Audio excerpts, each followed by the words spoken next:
Hi everybody, welcome to the Broken Meeple. I'm Luke Hector, and as always, if you like the video, please remember to thumbs it up, share it on social media, and let me know what you think about the choices and things I talk about in the comments so I can talk back to you as well. Of course, the Patreon campaign is always running if you want to help me get this channel to the next level. Alright, thank you everybody who's watched the previous list I did, top 10 games that killed other games. Thank you very much for your thoughts and feedback on that. Hope you enjoyed it. This one though, I'm hoping you'll enjoy it more, especially as I don't think anybody has done this list before.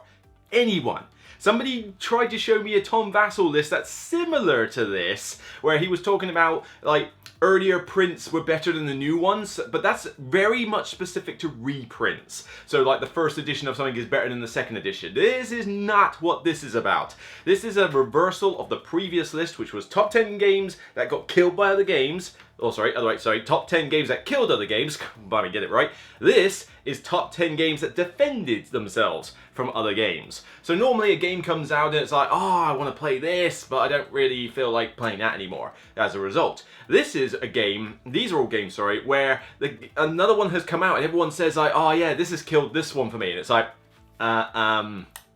no, where I disagree, where I still have or play or enjoy the original version, like the other game, and think that this new one is maybe fine, it may be still a decent game, but it may be lackluster in comparison, or I have issues with this new one that I think the old one does. I honestly don't think any creator has done this list before. I would actually like more creators to do this list. If so, pay royalties to Luke Hector. No, of course not. But it's just cool to actually do a list that no one else has done for a change. So without further ado, let's go. Get on with it. In regards to my number 10, I enjoy both of these games. These games are in my collection. They're downstairs on the Libelud shelf where they sit and entertain many gamers all the time.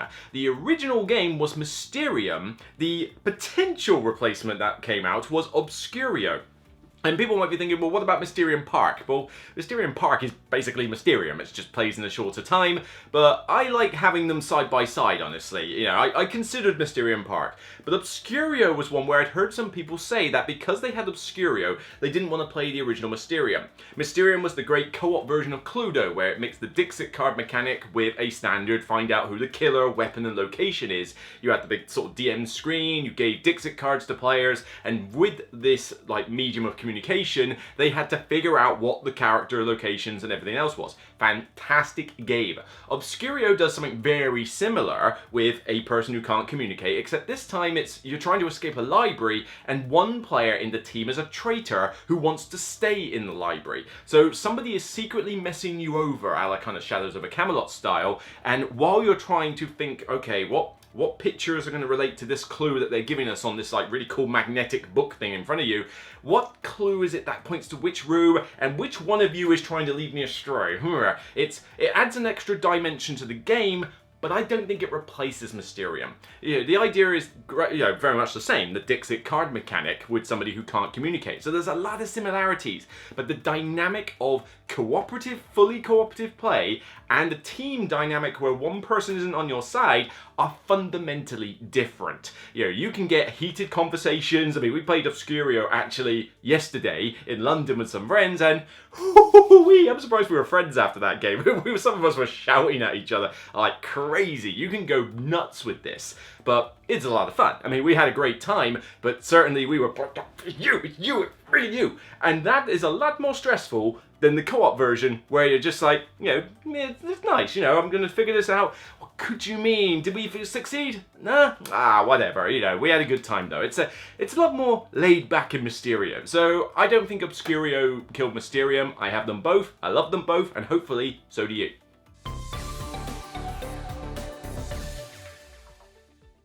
Now, it's obligatory on every list to have a slight, cheat. And this one is slightly a cheat because it's not really one game that is tried to attack it. It's kind of a whole genre of games. People like to kind of go, oh yeah, the original was really, really good, but look at all this new stuff now. We don't need to play the old stuff now. Why go, the old stuff's there, for the old folks. It's like, the poppycock. All these different deck builders have come out, and believe me, I love deck building. I mean, Runestones and Dale of Merchants, and well, to a lesser extent, the stuff like Viscounts and that sort of folds it in. I love deck builders. It's my favourite genre, probably. And the original, Dominion, is still fantastic. I still really like Dominion. I've got the original and about, what, 4 expansions in a box in the other room, and I like to bring out Dominion because it's super fast. It's just everybody was like, yeah, every time a new deck builder comes out, people seem to forget that Dominion is a thing. And so you end up with a situation where people go, well, why would I play Dominion? I've got Clank, I've got Valley of the Kings, I've got Dale of Merchants, I've got Star Realms, I've got Tyrants of the Underdark or whatever, and I've got all these other deck builders. But you know, some of these are longer games, some of these are bolted onto another mechanic, like Clank, Tyrants in the Underdark, etc. Some of these are fantastic, and yes, I prefer it to Dominion, like Valley of the Kings, Dale of Merchants, and Runestones, for example, but I still really like Dominion. It hasn't killed Dominion for me. If somebody wants to play Dominion, I will gladly take that case off the shelf and play it, because it's super fast. It's just lightning fast, speedy deck building, regardless of whether you throw in expansions to vary up those cards. It's just great to check it out every now and again, to go, you know what, I got less than an hour. Should we get a quick game of Dominion in? That'd be pretty sweet.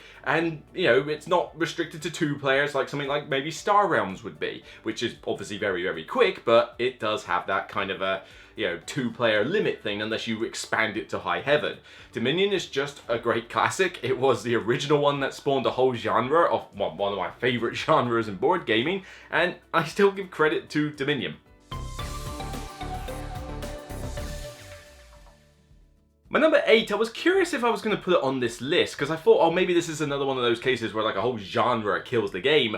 But I have heard a few comments online, on social media, where people have gone, oh, this new game, New York Zoo, oh, I really enjoy this one. Yeah, and it's like, New York Zoo is kind of meh, it's fiddly, I wasn't a big fan of it. And then they go on to say, oh yeah, this has killed Baron Park for me. Excuse me? Wrong! No. Baron Park is on my shelf with the expansion. Granted, I don't play with the expansion much because it's hard to teach it to new players, and it makes storage a nightmare, I must admit. Come on, where's the big box for Baron Park? That would be useful. But I love Baron Park. It's easy, smooth, super simple. Scoring, you just add up all the numbers and there you go. No complex like fractions or times multiplication tables or anything, or like points for this. No, you just read the numbers. But it's a simple, great game of just putting out these bear tiles on your park, expand your park, try and cover the spaces as efficiently as possible, cover up the symbols, get more tiles. Nice and straightforward. New York Zoo, on the other hand, yes, you're covering up tiles because let's face it, this is all Uri Rosenberg seems to design it at the moment these days. But you don't have a very interesting looking map, and you're basically moving. I mean, that's not too bad. But the scoring is weird in this, and I hate the fact that you gotta put these little miniature meeple animal things on your zoo. Now, for someone who praises Ark Nova enough, this is kind of a weird thing to say, but those meeples, they're on small squares on your board, and when you've got like paddocks littered with nothing but flamingos and, I forget, raccoons, cows, whatever, I forget all the animals that are in that game. But when you've got a bunch of them on your map, it's fiddly as all get out. I mean, you dare not nudge the table because they're going to fall over and you're going to have to put them all back where you have. And every time you want to sort of slot a tile in, it's like, hang on, let me just get it in between all those animals there. It's fiddly. It's not the most rules intuitive, it's longer. Why would I play New York Zoo, which I find to be an average 5 out of 10 game, over something like Baron Park? There may be a different game that you think has killed Baron Park. Chances are, I'd probably disagree with that as well. Nothing has come along yet to kick Baron Park off the shelf for one of the most useful and one of the best gateway polyomino games out there.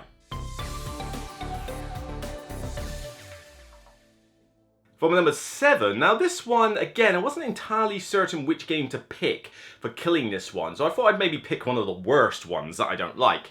Because I mentioned on the previous list that Eternal Palace killed Kingsburg. Now, those are very light dice placement games, so I figured, okay, let's find like the next step up. When we get into more meaty versions, where have I found examples of this? Now, on my shelf, I still have a lot of affection for Alien Frontiers. Definitely a bit more meat to that game, particularly when you throw factions in, which is a fantastic expansion for it. So, what is another meaty dice placement game that people have said they'll play instead of Alien Frontiers? Marco Polo.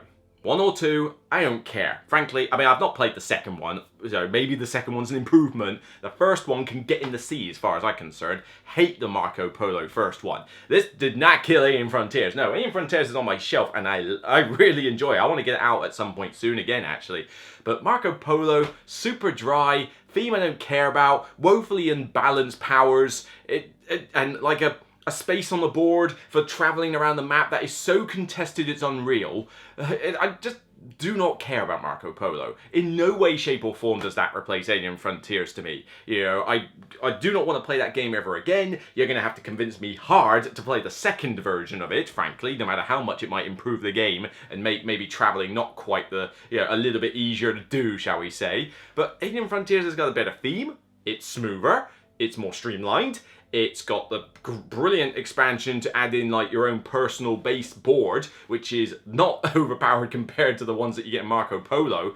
Maybe there's a better example you can think of, but the dice placement, meteor version, people sort of keep going on about Marco Polo all the time. Alien Frontiers? Alien Frontiers is really nice. It's really good. Why don't you play that instead? Because I certainly will be. Now, there may be a bunch of you that have disagreed with a lot of the picks I've done so far. I'd like to think that the majority of you are going to agree with me on this one, though. This is actually a really recent one, and I don't even own the game. I think the game's okay. But if you're going to ask me which one of these two I'm going to play, I'm instantly going to play Fantasy Realms rather than Red Rising. Sorry, Stonemaier, but you've come out with some of my favourite games of all time. Scythe, Wingspan, and... why have I brain farted there for a minute? Scythe, Wingspan, and Viticulture, of course. How did I forget that? Dear God, what is it like in your funny little brains? It must be so boring. But then you've also had Pendulum and Tapestry and of course, Red Rising. Red Rising is, I don't know, Fantasy Realms, yes, it looks horrible. The artwork is abysmal, but it's super simple and straightforward. You're basically playing cards that all key off each other with various scoring effects. Like, you know, you play this dragon, it's worth 20 points, but it's minus 10 if you also have a wizard. Yeah, and there's a lot of that going around. Yes, I wish it looked nicer, and that's what Red Rising does do, but here's the problem. Firstly, Fantasy Realms is very short, very quick. You can get through the game lightning fast. Red Rising takes easily 2-3 times longer than that game, at least 3 times longer to finish Red Rising. It's also more complicated. The effects that are on the various characters are a bit more weird and not as intuitive as some of the ones in Fantasy Realms. You've also got effects that allow you to sort of put certain cards underneath like the stacks, like the columns of cards, or like get a card from under the stack. But that means you've got to look at all these different columns to find out what cards are there in order to make any decent decisions. That leads to a ton of AP. It means it's more complicated, again, more longer. And on top of that, yeah, Fantasy Realms doesn't really have a theme, but at least the generic fantasy of it works. What? Red Rising? I don't care. I've never read the books. I think most people in the world haven't read these books, because let's face it, I talk to a lot of gamers who have played Red Rising, and the most common thing I hear is, I've never read the Red Rising books. Was there not a more, like, was it just because there was all these rainbow colours everywhere that you picked this theme? Surely it would have been easier to have found a different IP. But yeah, I mean, it came along and it was essentially Fantasy Realms, but nicer looking. But honestly, Fantasy Realms is more streamlined, easier, better. You know, it is easily defended from Red Rising, and you can tell from the fact that there's not a huge amount of people there that are singing the praises of Red Rising. So, yeah, well done, Fantasy Realms. Now for my number 5, I actually like these two games as well, but this one, I don't know if it's more that I've heard people say that this one killed another, but certainly a lot of creators who talk about this, Dice Tower in particular actually, would comment that this was essentially a 2.0 version of the original. I love Citadels. Citadels is a fantastic role selection game, one of my favourites. I played it the other week actually, and it goes down super well. A lot of people refer to Mission Red Planet as 2.0 Citadels. No. It is similar to Citadels, but the card selection mechanic is more akin to something like, well, not quite Raptor, but, you know, it's not quite the same as Citadels, because Citadels, you draft these roll cards. So these 8 rolls are always in every round, well, except for depending on player count, but you draft them around, so you don't have your own personal stash. Whereas in Mission Red Planet, You have 9 characters, 9 characters, you hold them and then you play one each round, but then it's face up in front of you and you don't get it back until you play a level 9 character, which gets all your cards back. And then Mission Red Planet also has a massive area control bit on there, which is, much more and complex and detailed than the little build a card from your hand thing that Citadels has.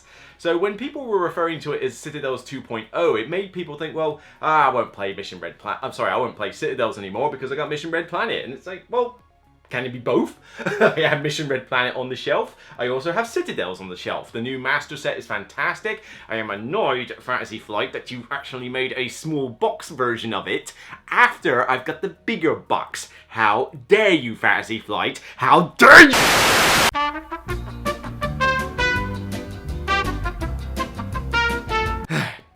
Anyways, but both games are great. Mission Red Planet is brilliant. Citadels is brilliant. They're both exclusive games. They don't need to have killed the other. Have both. They're fantastic. For number 4, I give respect to the one that claims to have killed this, but this is in relation to one of my favorite games of all time. I love Sentinels in the Multiverse. I love Sentinels in the Multiverse. But this game claimed by a lot of people was the killer for Sentinels. It's like, why would I play Sentinels? This is a similar fantasy game, except now it's deck building and that, and it's like Zeon's End. Don't try to kill Sentinels. No, don't ever. Don't ever think that you're capable of that. This Zeon's End is good-ish. It's a fine game. I like deck building. I love deck building, so I do give Aeon's End some respect. But that whole portal thing where you have it you twist it round when you do spells and you've got to micromanage that just seems like an unnecessary mechanic to have to deal with, while also dealing with the similar amount of bookkeeping and admin that Zeon's End and Sentinels have. Because people complain that there's a lot you've got to do with upkeep and that in this game. True, that is a legitimate flaw. But Zeon's End also has this. If anything, slightly less intuitive because you're dealing with generic fantasy rather than superheroes. But with Zeon's End, you've also got to deal with those portals. And the enemies that you fight aren't as interesting. I mean, you've got very cool villains with their backstories that you can compare to Marvel and DC. It's so much easier to get into the theme of that one. With Zeon's End, yes, it's a decent game. I don't think it's bad by any means. But if you're going to give that one a 10 out of 10 from my rankings, I'd give Zeon's End a 7. I think it's fine. I've not played the Legacy version, but then I've heard the Legacy version's actually a bit rubbish. But, well, not as good, shall we say. But yeah, just fiddling around with that portal and generic fantasy is so boring. I'm done with generic fantasy. Can we not, if you're going to do fantasy, can you not make it a more interesting fantasy? But, let's say, I like the game, fine. But killed Sentinels?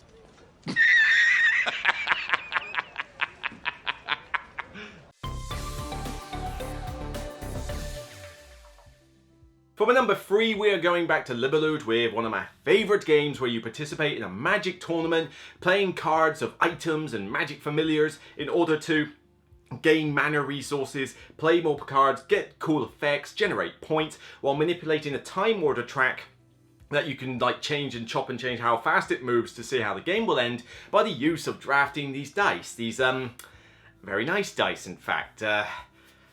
Nice dice. Very nice. Stop. Right. Focus.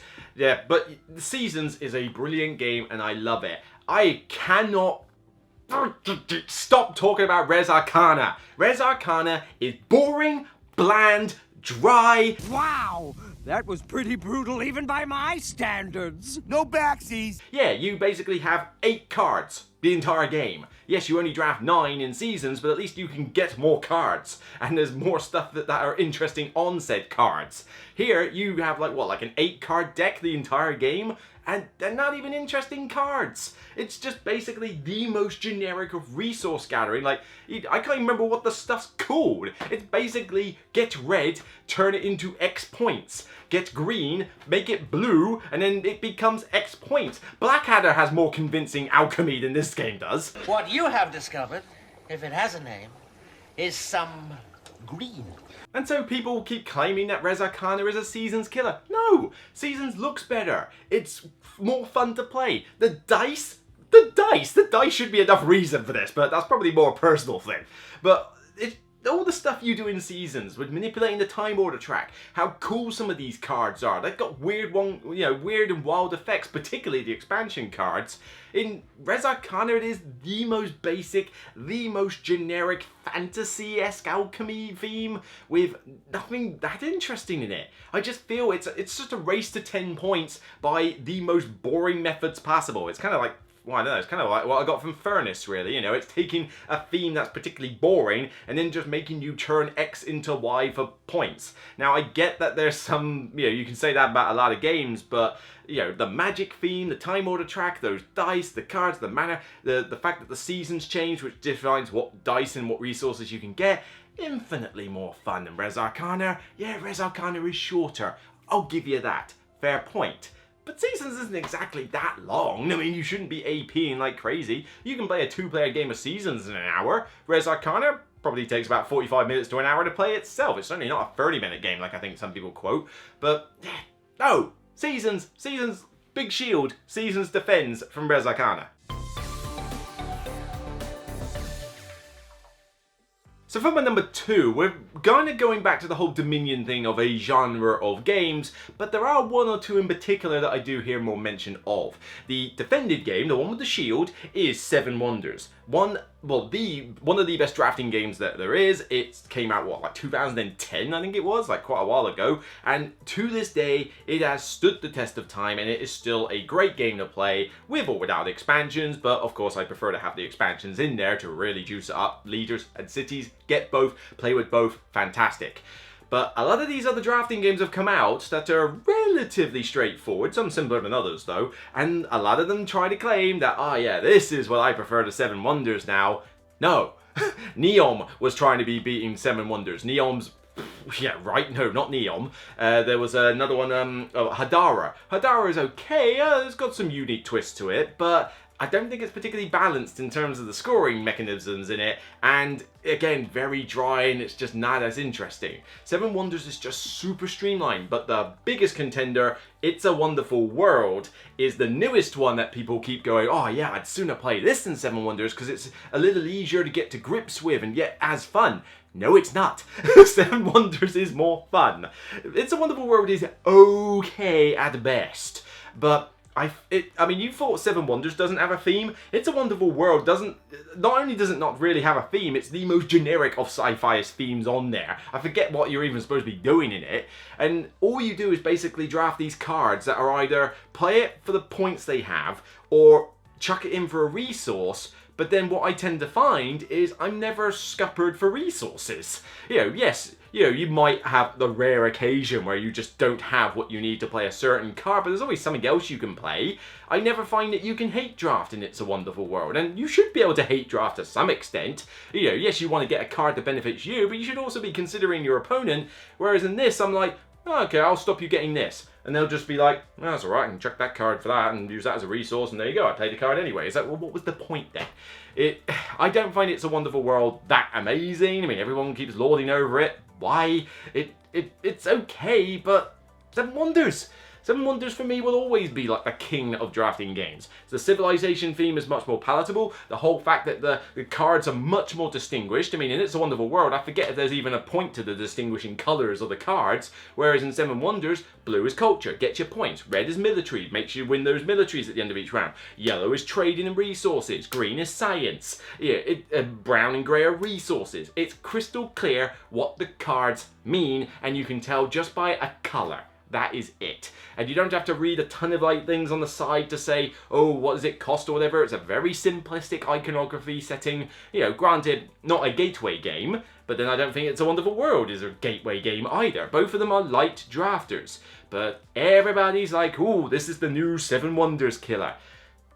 Can we not just enjoy Seven Wonders? It's great. It's a great drafting game. I love it. It's in the other room in a second edition form. I mean, I'm not even including things like Seven Wonders Duel here because that is a very different game. But yeah, all these other drafting games that come out to do nothing but just simplistic drafting. Paper Tales is another one. Didn't like that at all. Hadara is probably the one out of the ones I've mentioned that I would probably give the most credit to. And even then, I just think that's kind of a 6 out of 10, above average. Seven Wonders has been a 9, 10 out of 10 for me for years. And still going strong. It is easily holding up the shield for drafting games for me. And my number one is gonna get me so much flack. Oh boy, yes. When I asked for comments on the last video, there was a lot of good feedback, and certainly there was some general ones that repeated themselves. There was certainly a lot of debate about whether Ark Nova technically replaced Terraforming Mars or was even similar enough. Fair enough, that's a debate for another day. You could do a whole episode on that. But there was another one in the comments that kept coming up over and over and over again, saying, well, this one killed that for me, that killed that for me. Have you considered this one? Yes, I told people to wait and see, because it's my number one. Well, we're boned. I am sick and tired of all these games coming out claiming to be the Splendor Killer. Splendor is still great. It is better than these other games that have come out. And not to say that all the games that claim to be a Splendor Killer are bad, but Century and Parks are the two biggest ones here. Century Spice Road, I think, was the first one that started off. Oh yeah, I'd rather play Century Spice Road than Splendor. Splendor is a 30-minute, dry, but then all of these are dry, frankly, 30 minutes tops, engine builder, super streamlined, looks colourful, poker chips and all that, and pretty cheap to get the game as well. But it's just a very easy game. My mum loves it. I think it's one of her favourite games I bring home. I can teach this to anybody ever in history, regardless of what games you have seen, and people click and get it. But then more plays will make you better at it. I tend to win the majority of the games of Splendor against my parents, and granted, they don't get games as well as I do, but still, we have enjoyment playing it. But it's that time limit and the super smoothness of it that makes it that good for what it is. Century Spice Road is fine, but you've got to jump through a ton more hoops to get the cards you want, and if the cards that give you cubes off the bat, straight from the card, don't come out early, the game drags on and on and on while people are just endlessly taking a card, turn X into Y, and then free Y becomes Z's, and then these Z's become frees, and these become green, this turns into a brown, but then I need to turn a brown into free red, wait, then I can get 2 green, eventually I'll upgrade 1 to a green. You have to jump through a million hoops just to get to the card. That's assuming that you don't get some of those really powerful ones early. And woe betide if you play Century with 4 or 5 players. Man, people, 30 minutes? No. 30 minutes, I will get a 4-player game of Splendor done in 30 minutes. Century Spice Road, you're talking an hour. And if you're working 5 players when the cards don't come out in a good order, it can go longer. And it really shouldn't. And Parks is the other one. Parks is, I had a friendly argument with somebody at my dice club the other week where they were playing Parks, and Parks is fine. I give it a 7, maybe a 6. I like it fine, but it is gorgeous, I'll give it that. But the thing is, Parks is basically 2 games rolled into one. It is Splendor plus Tokaido bolted together and stitched, so whatever. So Parks takes twice as long as Splendor, easily. In fact, I dare say it goes to ridiculous time lengths if you end up with 5 players. I will refuse to play Parks with anything more than 3 ever again. Certainly not with 5. But Parks is basically Splendor with a track. That's what it is. The way you get points in Parks is the cards, which is entirely Splendor. You have these icons, or the tokens or whatever. You trade them in for the card, which is worth X points. That is what Splendor is. Except Splendor, as I say, is easier and quicker. So why do I want to have these games? This one does it better. I'm not saying that Parks and Century are bad games, but this is better. I have so much more luck with it. If people want to play Splendor with me, great, cool. Sit, done, little thinky, and like I say, you've got some really good tactics to play, and it does make you think. You can't just autopilot Splendor because you will lose, and 30 minutes and we're done. The rest take twice as long, and have extra bits that I don't like. As I mentioned with Century, I don't like the order the cards come out. In Parks, I'm not a big fan of that track. It feels very punishing. You can get caught in a situation where you just get nothing useful in the round, and it's not your fault. It's just the fact that people just get in your way. Oh, I've got 1 campfire token. Usually you need more than just that 1 campfire. That's assuming nobody buys the card you want either. It drags itself on. I'd like to try Trails though. I haven't tried that one yet. But as I say, the one that's come closest to killing it was Majesty for the Realm, done by the same designer in fact, but that feels like a very different game to Splendor, and so I don't put the 2 of them on the same level really. And bear in mind, both of them are in my collection actually. Majesty for the Realm is underrated, you should give that a try. But yeah, I've ranted enough. all these games, so many games come out saying they are the Splendor killer. Fair enough if you think one of them is better than it, but for me, it is Behind the Ramparts on the castle walls, going strong, still in my collection with the expansion, works well with my family. I've got other members of my family to buy the game and it works brilliantly with them. Splendor still defends well from these other attackers, and for me, it's still going strong as one of the best gateway engine builders that there is. And relax. Yeah, that was a little bit of a rant there, but as I say, this list I think was going to get me a bit more fired up, because with the other one, I'm saying that one killed another, but usually I liked, alright, the one that it killed. This time it's more that people are saying, your game's rubbish because this one's come along, and I'm like, come on, I'll fight the fight. But with some honourable mentions on there, I mean, I had considered Pillars of the Earth, because people are always, talking about modern worker placements, and nobody talks about Pillars of the Earth again, but I couldn't really think of a specific example that it's defending from, and so that's kind of like a 12 or 13. I considered Paperback, because the designer of Paperback, the two-player deck build, well, not two-player, but the deck-building word game, which was really cool, the same guy came out with Hardback, and it was very sort of like, oh, is Hardback going to replace Paperback? No. Paperback is smoother, easier, and much better. And the last one that I did slightly consider, but I thought it might be a bit cheeky considering the last list, was Near and Far, actually. I mentioned that Near and Far killed Above and Below. Well, if you check out my review for Now or Never, Near and Far has effectively defended itself from Now or Never because, Near and Far is defended from Now or Never.